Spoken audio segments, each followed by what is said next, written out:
toutes et à tous, bienvenue dans cette nouvelle vidéo. Tout d'abord, j'en profite pour vous souhaiter mes meilleurs vœux en cette nouvelle année 2023. Bonheur, réussite et surtout la santé, c'est ce qui est le plus important. Alors aujourd'hui, on va aborder le sujet de Oizuki, un sujet qu'on a déjà vu sur ma chaîne, mais beaucoup de personnes m'ont posé des questions un peu plus précises, notamment pour savoir pourquoi dans Oizuki, on avait systématiquement les hanches de face, c'est-à-dire en position shomen. Donc l'idée, c'est que je puisse vous montrer au travers d'un certain nombre de points l'intérêt d'avoir les hanches de face et pourquoi le fait d'avoir les hanches de face est nécessaire pour pouvoir comprendre d'autres choses par la suite. Donc c'est pas un fait du hasard, il y a effectivement une logique et un sens à avoir les hanches de face sur Oizuki. Donc comme d'habitude, si vous êtes prêts, vous mettez votre kimono et c'est parti.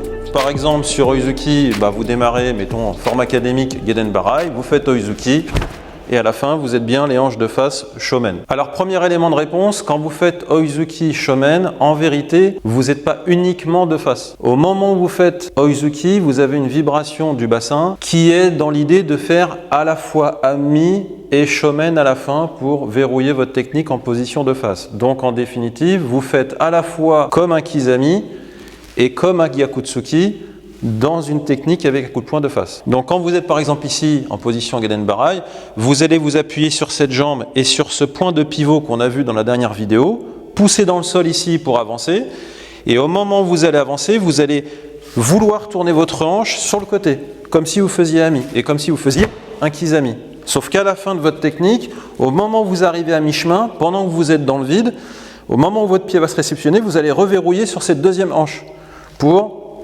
finir de face. Donc en fait, vous faites deux choses. Vous faites ouvrir, fermer. Ici, ouvrir, fermer. Ouvrir, c'est comme si vous faisiez un kizami, et à la fin, le fermer, c'est comme si vous faisiez un gyaku.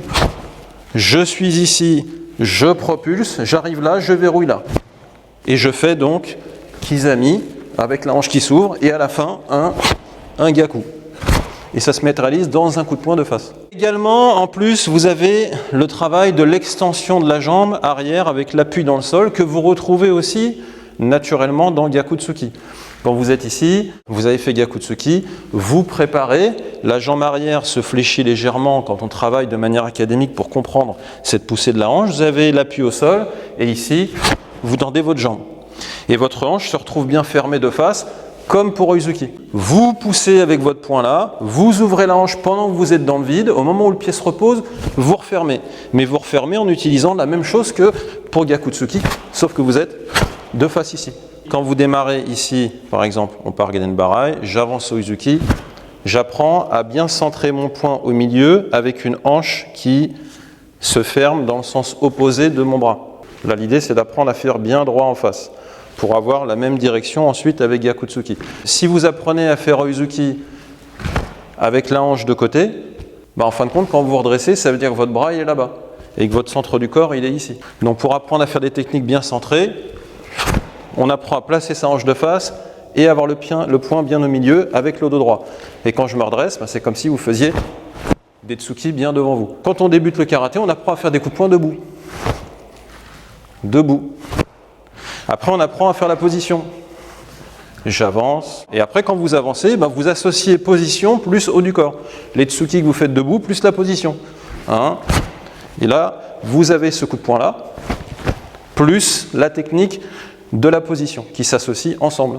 Donc, une autre question qui m'a été posée, c'est de dire, oui, mais quand on fait Oizuki de face, c'est-à-dire qu'on est ici, on est de face, pour faire Gyaku, on se retrouve à tendre que le bras.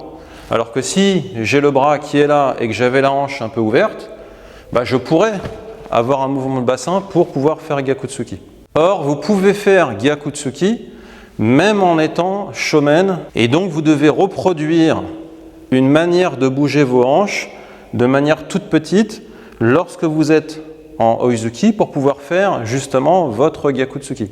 Donc quand vous êtes en Oizuki, votre hanche, elle est verrouillée ici. Deux possibilités académiques. Vous allez ouvrir vraiment la hanche pour refermer, mais ce qui veut dire que vous allez faire deux mouvements. Vous allez être fermé, ouvrir pour refermer. Donc ça, c'est long. Deuxième possibilité, c'est d'utiliser un effet ressort. C'est-à-dire vos hanches sont droites ici. Vous avez envie d'ouvrir la hanche, mais vous la retenez. C'est-à-dire vous avez envie de l'ouvrir, vous l'ouvrez un peu et elle se relâche.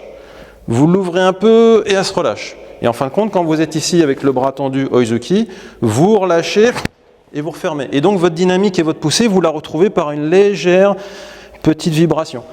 Ici c'est fermé, je relâche ma hanche, je relâche et je repousse derrière.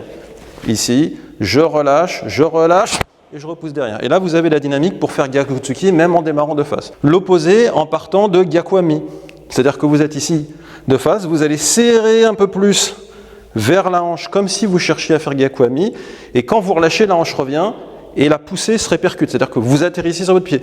Je vais plus par là, je me réceptionne sur le pied. Je vais plus par là, je me réceptionne sur le pied. Et au moment de la réception, c'est là où vous retrouvez votre Gyaku. Je suis de face, plus vers là, je relâche et en même temps je fais le Gyaku. Par là, je relâche et je fais Gyaku. Donc vous pouvez le faire même en démarrant d'une position Shomen en Uzuki, c'est pas un problème. Également, vous retrouvez ce travail d'enchaînement de différentes techniques de points en démarrant d'une position Shomen dans les passages de grade, notamment à la Japan Karate Association, où vous avez un exercice qui se constitue de 3 coups de poing de face et on démarre Shomen. Vous démarrez Shomen, Chudan, et là vous devez faire Gyakutsuki plus Re-Uzuki.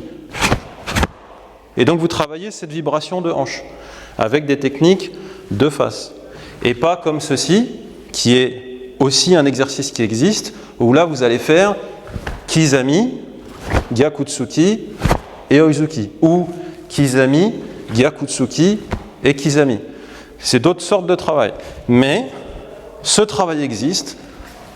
1, 2, 3, avec tout de face, et uniquement utiliser à chaque fois le relâchement et la vibration de hanche dans un tout petit espace qui permet de relâcher le corps et de créer à nouveau une nouvelle dynamique, une nouvelle poussée pour relancer une nouvelle technique. Donc c'est quelque chose qui existe.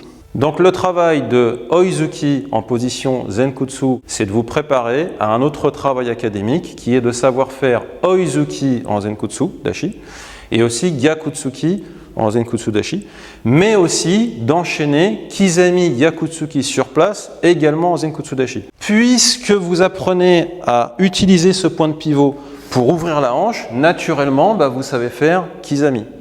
Donc vous allez vous borner à tourner la hanche sur un seul plan.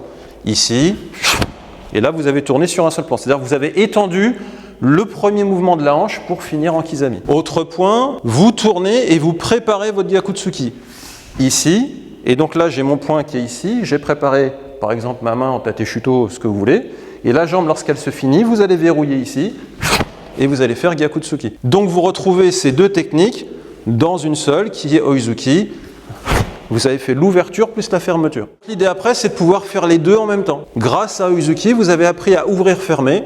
Dans le même temps, vous allez faire ouvrir-fermer, mais vous allez exprimer Kizami et Gyakutsuki dans le temps du Oizuki. Je m'appuie sur la jambe et le premier point de pivot ici. Je vais lancer mon Kizami grâce à ça. Et lorsque je vais verrouiller ici pour faire Oizuki que j'aurais dû faire à la fin, je fais Gyakutsuki. Vous enchaînez les deux. Et vous avez utilisé ce mouvement de hanche que vous retrouvez dans Uzuki et vous avez fait Kizami Gyakutsuki. Également avec Oizuki en Zenkutsu, vous apprenez toujours lorsque vous faites quelque chose à faire l'inverse. C'est-à-dire que naturellement, dans le fait de savoir faire quelque chose dans un sens, ça vous apprend à le faire dans l'autre sens. Vous êtes placé ici, vous avez avancé Oizuki, vous avez verrouillé. Le fait d'apprendre à verrouiller ici vous apprend à faire la même chose lorsque vous avez reculé avec cette jambe-là. Si je fais Oizuki en reculant, vous allez charger la jambe et vous allez faire le mouvement de hanche que vous avez fait en avançant, en reculant, mais en restant fort sur cette jambe. Donc cette logique d'avancer avec la jambe forte devant, vous la retrouvez à l'égal quand vous reculez ici. Donc quand vous savez avancer et verrouiller devant en shomen, vous savez reculer aussi en shomen. Et puisque vous savez avancer en shomen et reculer en shomen, vous savez faire Kizami en reculant, vous savez faire Gyakutsuki en reculant, vous savez faire Kizami Gyakutsuki en reculant. Kizami, en reprenant cette extension-là en avançant, vous la reproduisez en reculant. Vous apprenez à faire Gyaku devant avec votre hanche, vous savez faire la même chose. Vous savez faire 1, 2, vous savez faire 1, 2. Vous savez faire Oizuki, vous savez faire Oizuki. Parce que vous apprenez à verrouiller ici. Alors un autre intérêt d'apprendre à faire Oizuki en shomen, ça vous apprend aussi à utiliser l'intérieur de vos hanches en termes de points de serrage. Pas avoir une position où quand vous faites Oizuki, vous avez fait votre mouvement de bras, vous avez votre position, mais ici, ça ne travaille pas. Donc ça, vous le retrouvez après dans les positions Zenkutsu et que vous n'avez pas appris à verrouiller correctement devant, vous ne pourrez pas continuer après à comprendre les appuis au sol. Vous avez besoin de verrouiller là pour que ça se reporte dans les pieds. Quand vous apprenez à verrouiller là, vous le retrouvez dans Kukutsu. Vous apprenez à verrouiller ici pour que ça se reporte aussi dans vos genoux et dans vos pieds et avec le corps droit. Dans Kibadachi, c'est pareil. Vous apprenez à serrer au centre et vos genoux, ils vont en face. Donc tout vient de ce qu'on commence à apprendre avec Oizuki. Verrouiller ici, je sais faire Zenkutsu. Verrouiller ici, je sais faire Kukutsu. Verrouiller ici et là, je sais faire Kibadachi, je sais faire Neko Ashidashi, etc., etc. Indirectement, avec Oizuki, vous préparez déjà votre compréhension à bien faire les positions académiques. Également, un autre point que vous retrouvez grâce à Oizuki dans vos techniques, ce travail de hanche et ce travail d'extension, fermeture ici avec l'extension de la jambe, vous travaillez aussi les coups de pied. Serrer ici, ça vous apprend à visser pour pouvoir faire maguire. Et du coup, faire en sorte que par le verrouillage ici, votre genou est placé au-dessus de votre pied correctement, votre corps est droit, vous êtes en assise sur votre point de force de la jambe, vous avez la poussée arrière et quand vous tirez votre jambe, vous êtes bien dans l'axe parce que vous avez ce serrage ici que vous avez appris avec Oizuki. Mawashigere, c'est pareil. Vous serrez, on serre, même si on tourne le pied par rapport à ce point de serrage, c'est là où vous allez envoyer la jambe. Donc grâce à Oizuki, vous avez appris à serrer ici pour propulser une jambe. Et vous retrouvez ça dans tous les coups de pied. Bon, et bien voilà, cette vidéo est terminée. Comme d'habitude, j'espère que ça vous a plu. L'idée, c'est que vous puissiez comprendre quel est l'intérêt de faire Oizuki et surtout de face. Entraînez-vous bien et à bientôt dans une prochaine vidéo.